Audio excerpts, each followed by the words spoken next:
Good morning. Good to see everybody this morning.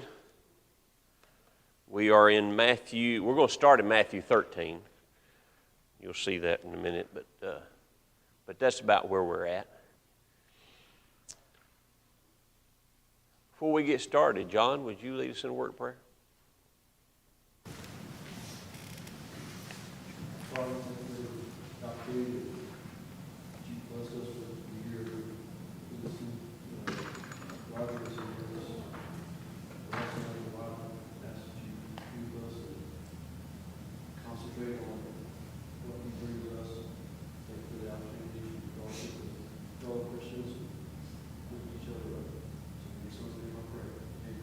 Amen.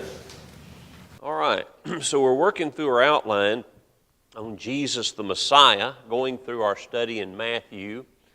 This section that we're looking at is the confirmation of the Messiah. And yes, on the outline it says chapters 14 through 18. But really, it starts in verse 54 of chapter 13. And we stopped there last week because we kind of want to include this with the next section. You see there in verse 53, it says, "And it came to pass when Jesus had finished these parables that he departed from there." And so that's kind of our marker that we're looking at that marks an end of a section. But what we'll see as we go through this, it's a little difficult to say for sure that that's the end of the section.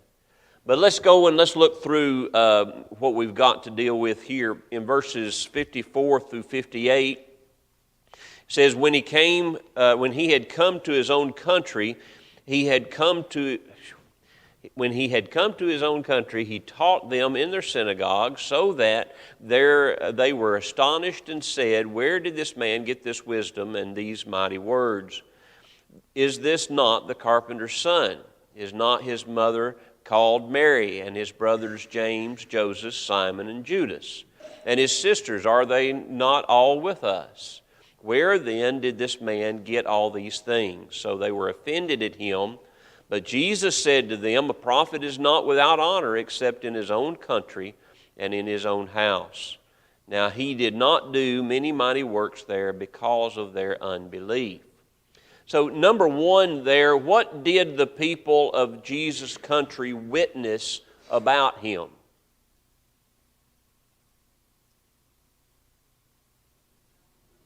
He had wisdom and mighty works. And so from that, we know that they're hearing his teaching. We know that they are seeing some of the mighty things that he is doing. All right? Where do you think he is? What is his own country? It'd be Nazareth, all right? So this is his hometown of Nazareth. I should have put a map up there. I'm sorry. I should have done that. But Nazareth is a little more inland. You know, it's away from the sea, whereas Capernaum, where he kind of made his base, was right there close to the sea. And so, but Nazareth is where he's gone to. They've heard his teaching in the synagogues. They've seen some of his works. This section is closely tied with what we just studied in chapters 12 and 13. Because we see the rejection of the Pharisees to his teaching, and that's the same thing that we've got here, is a rejection to his teaching. But, you know, they witnessed his greatness, and then it's like, you know, but this is just Jesus. You know, they don't see him for what he is. All right. What was their reaction to what they witnessed? What was their reaction? They were offended. All right. They were offended. And then again, this closely ties in with what we had looked at. Which is probably why we have the chapter division where it is. Because it seems like this goes with all the rest of that was done previously. Chapter 12 was about the rejection. Go back to chapter 11 and verse 6. Notice what Jesus says, and blessed is he who is not what?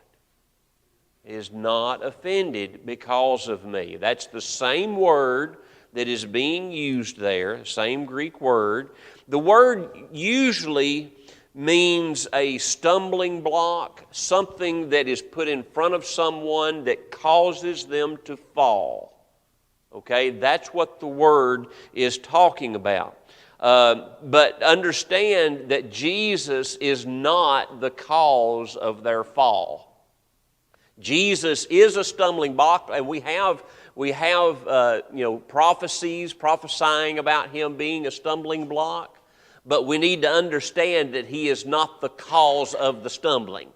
What is the cause of their stumbling? Unbelief. Their own prejudices. This is just Jesus. And so when you look at the language, you look back and you see how that is written there, really what it's saying is they were appalled at him. That's whenever it says offended, that's really what they're talking about. The Greek word there is where we get our word scandal from. That's what comes from that. And so to them, this is a scandal. It's not something that ought to be done. All right, what summary is made about his time there? He did not do many mighty works there. Why? Because of their unbelief. Over in Mark's account, I believe it says that he could not do mighty works there. Why did Jesus not do mighty works? And you can answer that with what you just answered. Because of their unbelief, because of their lack of faith. Okay? What is it about lack of faith on their part that caused Jesus not to do many mighty works? Was it because Jesus was not able to do the works?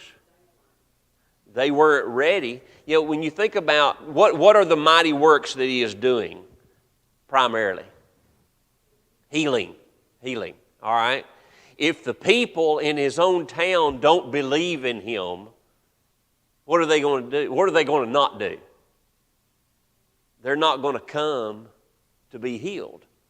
Okay? And so he wasn't able to do many mighty works there because they're not coming to him with their problems. They don't believe that he is the Messiah, and so there's a lack of opportunity there, is probably a better way of looking at that. Any thoughts on that before we continue? Yes.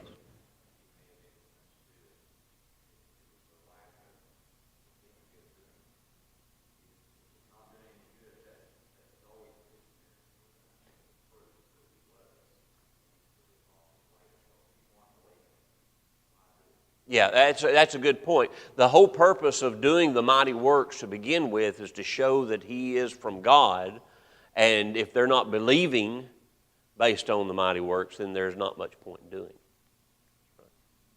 Anything else?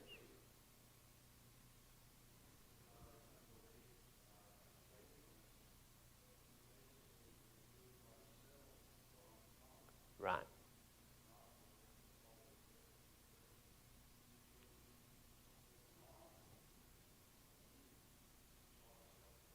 Yes. And that's the way faith works. Yes. So if we don't have faith, we withdraw from Jesus. And it's the same way with people in the world today. It's the same way with us. In our belief, our unbelief, we withdraw from Christ. I think about, people who have gone through very hard times, even as Christians. Up to that point, they're faithful Christians, but something happens in their life that they lose their faith. All right? What happens when they lose their faith? Yeah, but how do they lose it? They withdraw from Jesus. They don't come to Jesus. They don't do the very thing that they should do during those hard times. They should be coming closer to Jesus. Instead, they withdraw from Jesus. Is that? Yeah, okay. All right. continuing on. All right, so I'm not going to read all this, but I do want to read verses 1 and 2 of chapter 14. It says, "At that time Herod the Tetrarch heard the report about Jesus and said to his servants, 'This is John the Baptist. He is risen from the dead, and therefore these powers are at work in him.'" And then as you look at verses 3 through 12, then you have this kind of a parenthetical statement there, or explanation, of why he believes these things. And he goes through the idea he had imprisoned him, and then through those events beheaded him. All right? Upon Herod's hearing of Jesus, who did he think Jesus was? John the Baptist. Now, who is this Herod we're talking about? Do you know? What? Tetrarch. Okay. Herod the Tetrarch. All right, so Tetrarch really is, it means a ruler of the fourth. That's what that means. And so this is Herod Antipas, is who we're talking about. And no, this is not the same one that's alive when Jesus is born.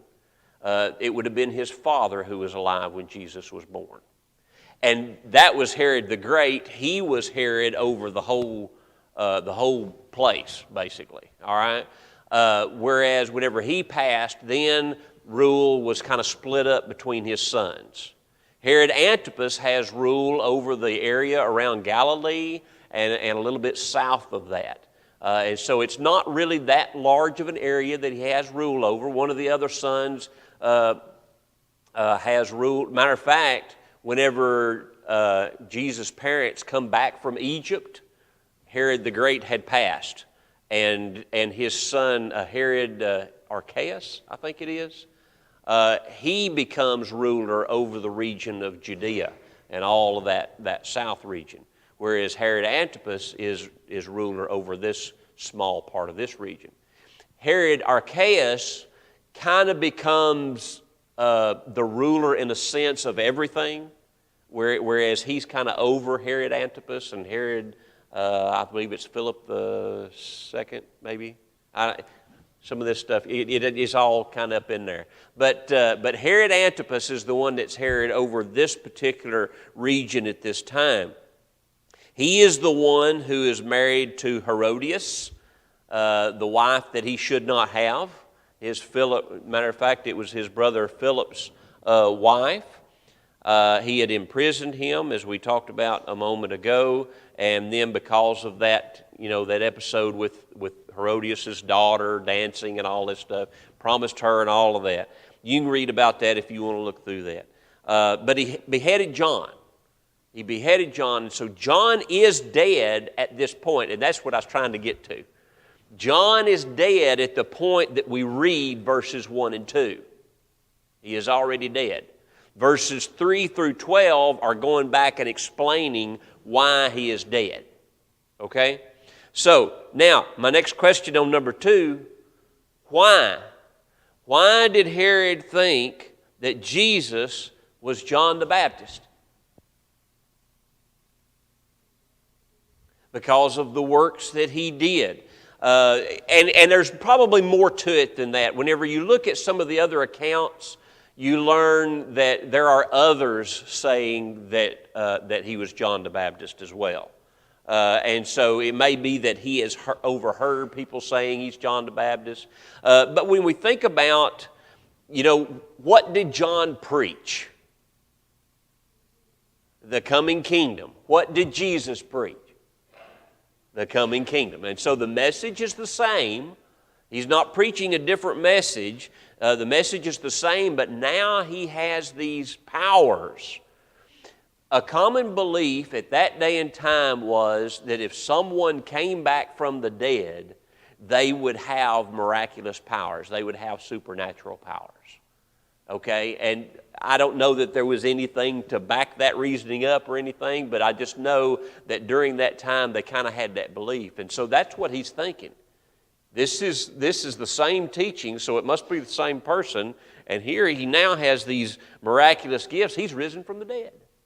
He's risen from the dead. Because the teaching of Jesus was so much like John's, then that was his initial thought. There was likely some guilt preying on his mind as well. When we think about Herod, now if you look down here in this backstory, notice verse 5. And although he wanted to put him to death, he feared the multitude because they counted him as a prophet. Now, here it indicates that Herod wanted to go ahead and do away with him because of his teaching. Other accounts kind of indicate that he is also interested in some of the things that John says. And so there's kind of that back and forth. And so there might be some guilt preying on his mind for that. But understand that the main point here that Matthew is making has to do with verses 1 and 2. That's what he's focusing on. He is just including verses 3 through 12 to kind of give you an explanation of these things. And so what is Herod hearing? That's what we want to look about. So he thinks he's John the Baptist, but you think about why he's thinking that he's John the Baptist. He's hearing about his ministry. He is seeing the mighty works that he's doing. What does Herod think? He is thinking this man is no ordinary man. All right? And that's what Matthew is bringing out of this. The greatness of his ministry being witnessed even by Herod, someone who doesn't, he's Jewish, but he doesn't really care about Jewish things that much. And it's like even he knows, even he can see these things coming on. Any thoughts on that before we continue? Okay, so we get to verse 13, and verses 13 through 21 is going to deal with the feeding of the 5,000. But I want us to notice verse 13. It says, when Jesus heard, he departed from there by boat to a deserted place by himself. But when the multitudes heard it, they followed him on foot from the cities. Okay. Who followed Jesus when he departed? The multitudes. What kind of a multitudes is this?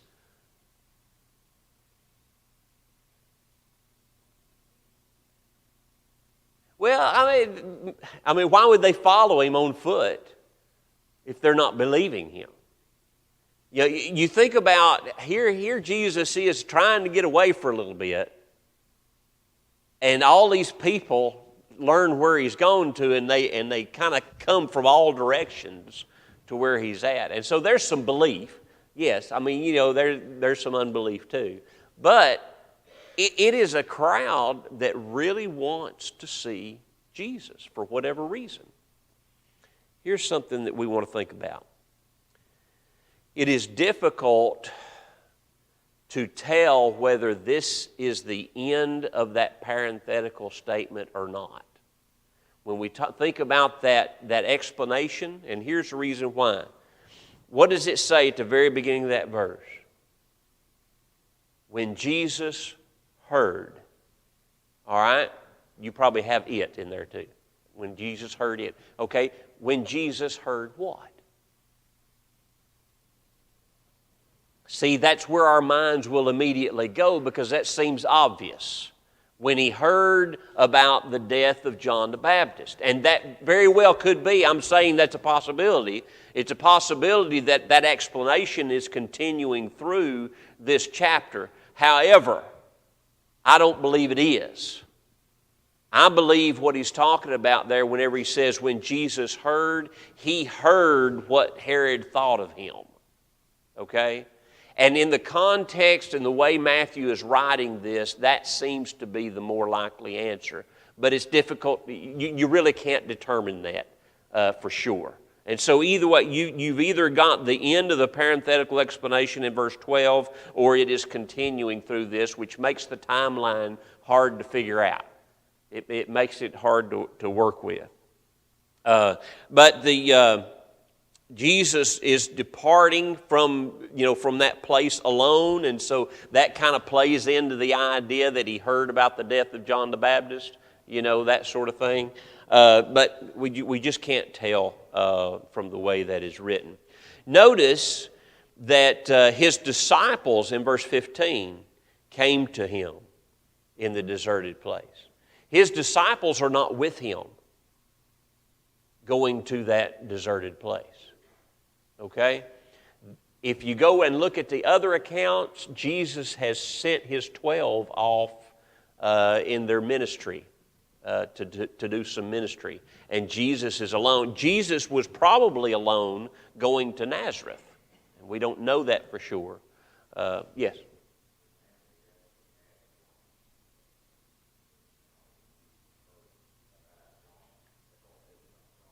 Yeah.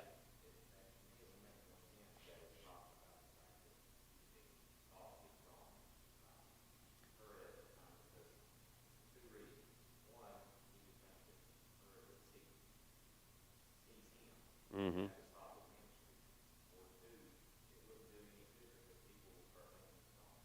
Yeah. All right. So, and that's a good point too. So, Gary's saying that in the New American Standard Bible, it says when he heard about John. It actually includes that in there. And I probably won't get all this right, Gary, but it's the idea that he's hearing what Herod is thinking about John. That makes sense. Also, because he doesn't want to be seen as John. They need to believe him for who he is, not because he is John. But also, if Herod thinks that he is John, he might look to seize him, and that would put an end to his ministry. And so, all of those things are possible. All of those things are possible. All right, so let's continue down through these questions. What does Matthew record that Jesus does for this multitude? Besides the fact that he's healing them, because he does talk. Yeah, he fed them. He took care of their needs, and he did it miraculously. And we are all familiar with the account of the feeding of the 5,000. 5 loaves, 2 fish, and 5,000 men besides women and children were fed. And then at the end of it, how much was taken up as scrap? 12 baskets full, all right?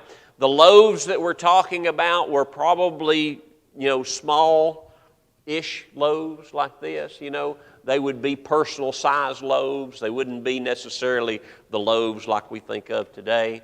Was that? They most definitely they were bagels. No. But think about the baskets. How big were the baskets? We don't know. And I can remember growing up and seeing pictures, drawings and those great big baskets. We don't know. We don't know how big the baskets were. But they were baskets nonetheless. And still the fact that, maybe it is that a basket was the same size as what that boy carried his lunch in. But even at that, if you got 12 baskets besides that's full of scraps, that's an incredible miracle. It is a miracle. All right? And so the disciples, think about this. The disciples want to send them away to go feed themselves. Jesus says, no, you take care of it. You feed them. What does this show about Jesus? When we think about confirmation of the Messiah, and I didn't put that up there, I'm sorry. In chapter 14, we're looking at confirmation through His greatness. That's just a title that we've applied to that, okay? That's not Matthew's title. But you think about His greatness. What greatness is shown through this? He takes care of our needs, and He takes care of it abundantly. The greatness, the miraculousness of the things that He does. And you think about this particular miracle, why is it detailed the way it is? A lot of these miracles, He just, like healings and such as that, He just mentions that He's healing and casting out demons. But then you come to something like this and it's detailed exactly what happened. Why do you think that might be? Quantity? Absolutely.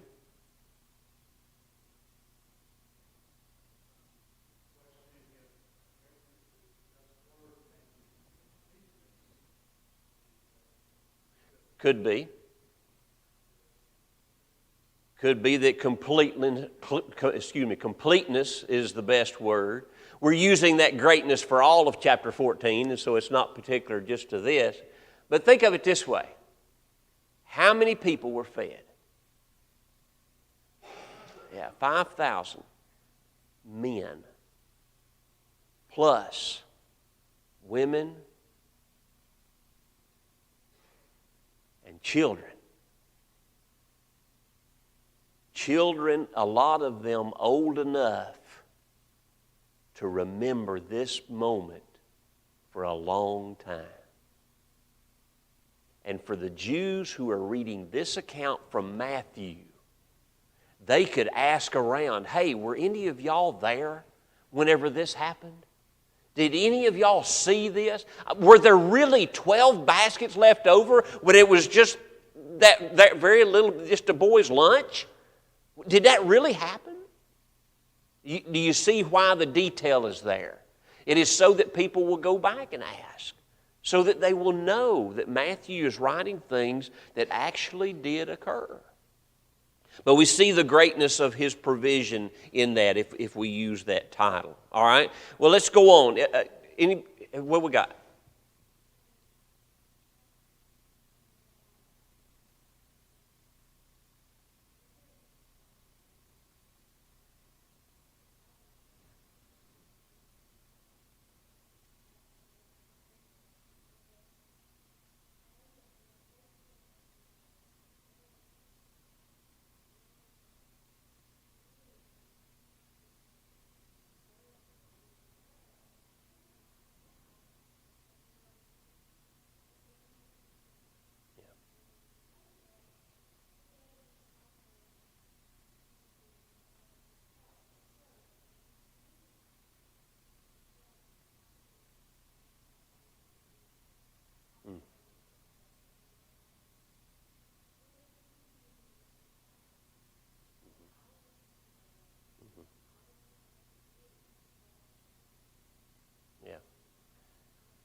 It's a very good point to make, and I wasn't going to get into the teachings necessarily that deep.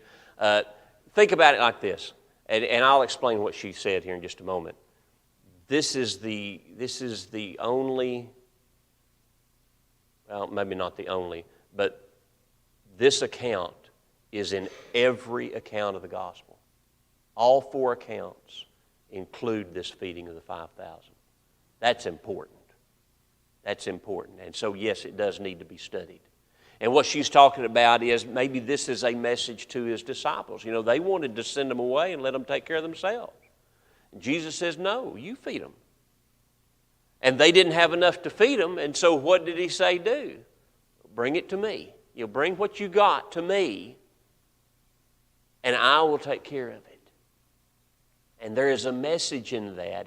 And what she brought up is that it's interesting that there were 12 baskets that were left over.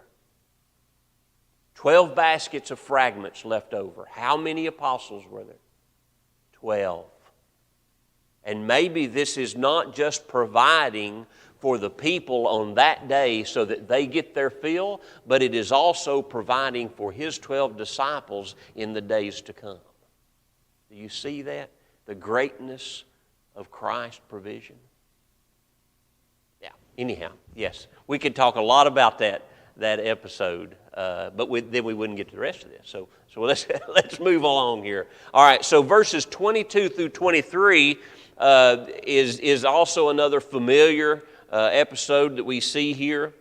How did Jesus join his disciples? You can just look at the title of that section if you got titles. Jesus walked on the water. So he had sent his disciples, it says in verse 22, in a boat to go to the other side. go before him to the other side. And there again, I wished I'd have put a map up there because I can see it in my mind, but y'all can't see what's in my head, do you? You know, it's just, all right, so you've got Galilee. This is Galilee, my hand. My hand's Galilee, okay? And so, all right, so right over here is Tiberias.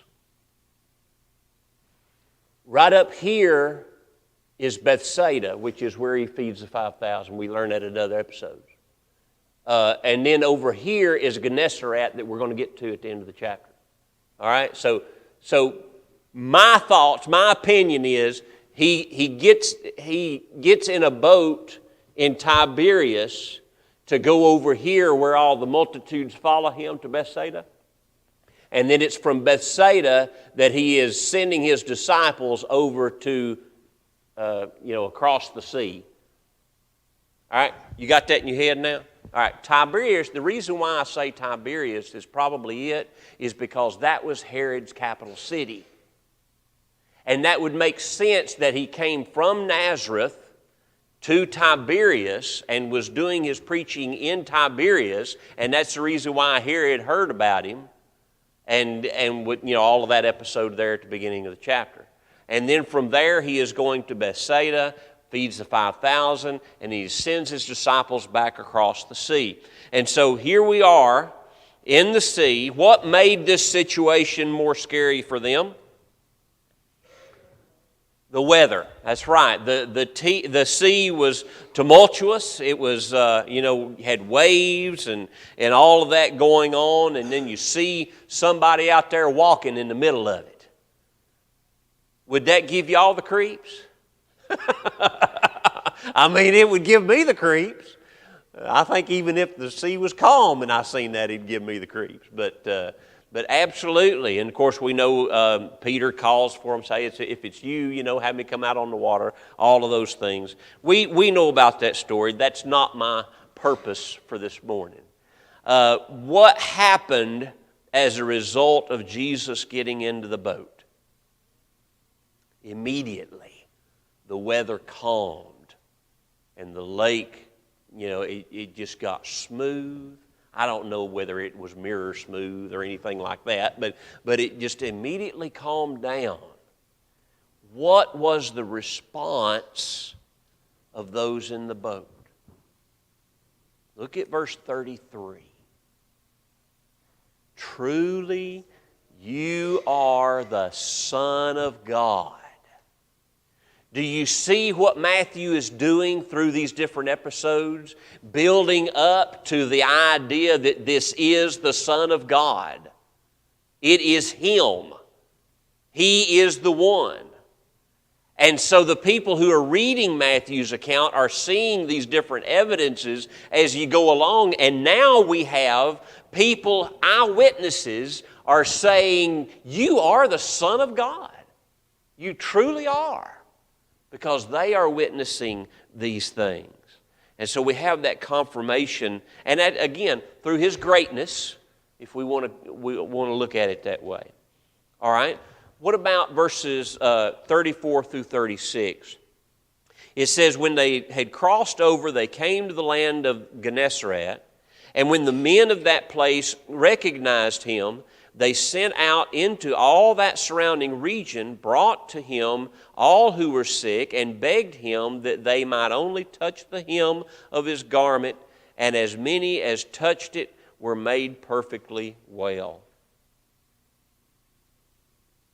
What happened when they came to land?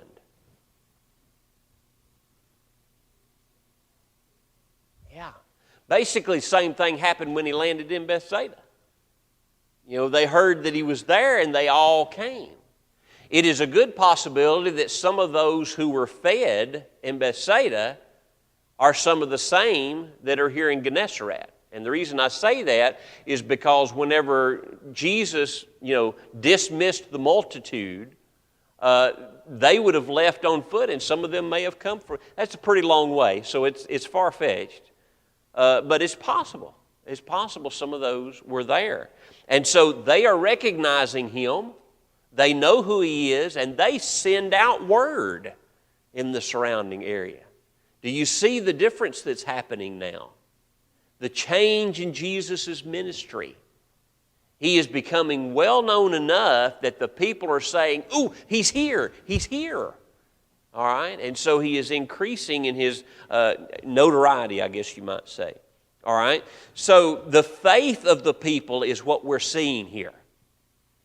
They are coming to Him for what purpose? To be healed. It is not that they are there and Jesus shows up and He heals whoever's there where He shows up. It is now to the point that they have enough faith that this man can heal them. They're coming out of the woodworks. They're coming to wherever He is. All right? How did Jesus heal many of the people? Yeah, touching the hem of His garment. If we can just touch it, we'll be healed. And you see the faith in these people confirms that He is the Messiah. It helps to solidify that. Now, if there's nothing else, we're going to go on to chapter 15. All right, I know we're kind of going through this kind of fast, but think about it this way, and this one's a struggle as far as putting a title on it. I know Will Handstein, whenever I went through the class, he said confirmation through, I believe it was compassion, and then later on he changed it to relief. Let's just study through it and see what he's got going on here. So beginning in chapter 15, it says, "Then the scribes, Pharisees who were from Jerusalem came to Jesus, saying, 'Why do your disciples transgress the transgression of the elders? For they do not wash their hands when they eat bread.'" All right, so what's the issue with the Pharisees? Tradition. Thank you for saying it like that. That's not what I wrote down, but that's exactly it. They have an issue with the disciples not following their traditions. What is this washing of hands we're talking about? Is it a good idea for us to wash our hands before we eat? Yeah, don't we raise our kids to do that? Is that what we're talking about here? No, that's not what we're talking about here. They didn't use soap and water and things like that. They would have had a basin of water. They would have dipped their hands in the water. And, you know, I have pictured in my mind in the hospital, you know, how they do that, and then the nurse puts the gloves on. They're dipping their hands in the water, you know, and that's pretty much all they're doing. And so it is a traditional thing, but they have made it a law. They've made it a binding thing. How does Jesus deal with this issue? And there's a lot going on here now, down through verse 20, but it's all dealing with this issue. He first fusses at the Pharisees for not keeping the law because, you know, you've got that honor your father and mother law that they have bypassed. Okay, so he talks about that. And then in verse 10 it says, "When he called the multitude to himself, he said to them, 'Hear and understand, not what goes into the mouth defiles a man, but what goes out of the mouth defiles a man.'" Okay, so now he's addressing the multitudes. And then in verse 12 says his disciples came to him and said, "Do you know that the Pharisees were offended when they heard this saying?" And basically, you know, they ought to have been offended. But notice what Jesus' reply is. "Every plant which my heavenly Father has not planted will be uprooted. Let them alone. They be blind leaders of the blind." Okay, and then notice in verse 15, Peter asked, "Explain this parable to us." What parable is he explaining?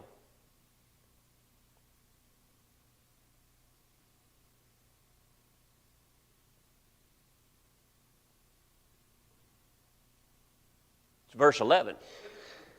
It's the parable in verse 11 that he's explaining.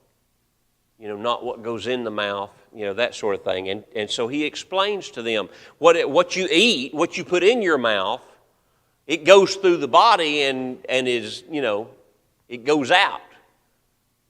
But what comes from the heart is what defiles a man, what comes from within. And so he's explaining that, going all the way back to the idea of washing of the hands. And so what Jesus is doing here And the way Matthew is writing this is showing Jesus giving relief to the Jews in that sense. It's not really compassion so much as showing, you know what?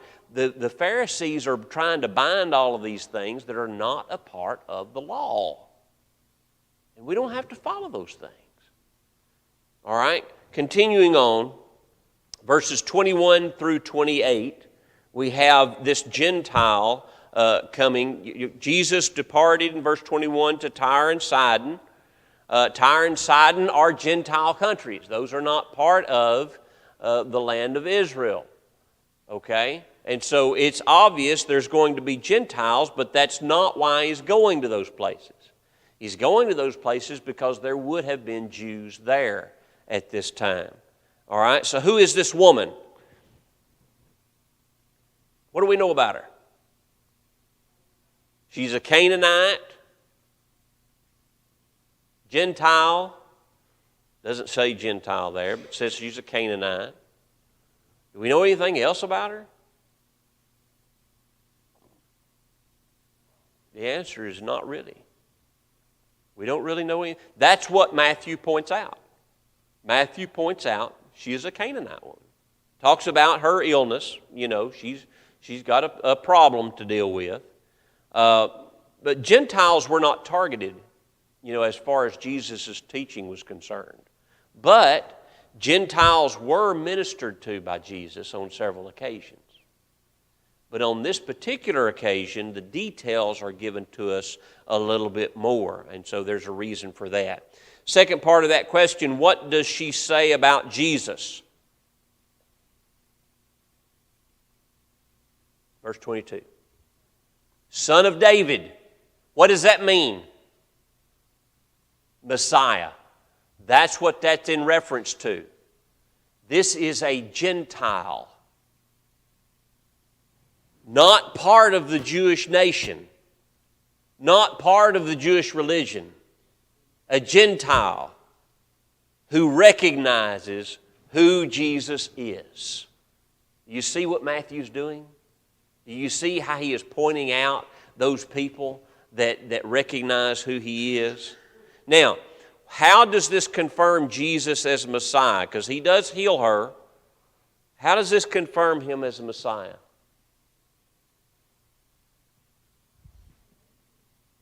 All right, she believes in him, yeah.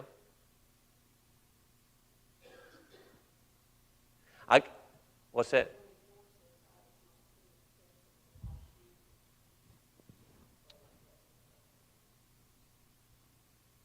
Let me give you a pass on this because we're running out of time. But because Matthew doesn't pull out any prophecies here, does he? But there is prophecy fulfilled in this. In Isaiah chapter 11 and verse 10, it says, "In that day there shall be a root of Jesse who shall stand as a banner to the people, for the Gentiles shall seek him, and his resting place shall be glorious." And so in that one verse, we have the idea that he is the son of David, you know, that kind of falling in with that. And we also have that the Gentiles are coming to him. He didn't go to the Gentiles, she sought him out because she knew who he was.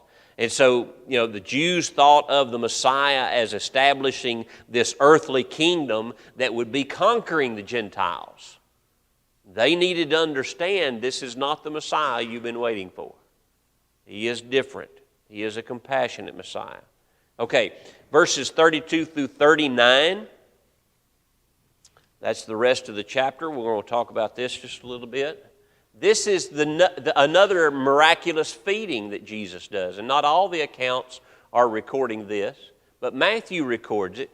In verse 32 it says, Jesus called his disciples to himself and said, "I have compassion on the multitude because they have now continued with me 3 days and have nothing to eat. And I do not want to send them away hungry lest they faint on the way." All right, and so what does Jesus... or who does Jesus heal? Yeah. Another multitude. I think I had the wrong verse on there. In verse 31, it says, the multitude marveled when they saw the mute speaking and maimed made whole, the lame walking, the blind seeing, and they glorified the God of Israel. So Jesus is healing this multitude. Did I put the wrong verse? I did, didn't I? I did. That should have been 29 through 39. To include that section there. So he's healing all of this multitude that is coming to him. He's back around the Sea of Galilee. Notice the reaction of the multitude. You know, they marvel at seeing all of these things. So what did they do? Look at the end of verse 31. What did they do after seeing all this? They glorified the God of Israel. Is that not what Jesus' mission was? To bring glory to God. And so that's what he is doing. And Matthew is pulling that out and showing that.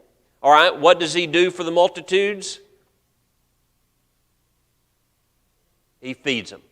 He feeds them. They've been following him for 3 days. This time we have 6 loaves and a few fish. About 4,000 men are fed besides women and children. 7 baskets are taken up. Jesus has compassion, and that's what it actually says that in verse 32, shows his compassion on all those that come to him. This is the Messiah Matthew is revealing to the reader. It is not that conquering Messiah that they are waiting for. It is the compassionate Messiah that he is trying to show them. We see that he is with the Gentile woman. The Gentiles know who he is. You know, the common people, the multitudes know who he is. The Jews, they can see who he is, and they're beginning to confess who he is. And so that's what Matthew is showing. He is confirming this through those things. Any thoughts, comments, questions? I know I'm rushing through this, but we've got a lot of Matthew to cover, and if we don't move along, we're going to be in Matthew the rest of the year. So, what's that? Yeah, I know, and we could. I mean, you could spend a lot of time in Matthew. You could certainly do that. Be sure and read through chapter 18 for next week. I don't know whether we'll cover all 3 of those chapters or not, but read through that so we can try and make our way through that and everybody understand what's going on.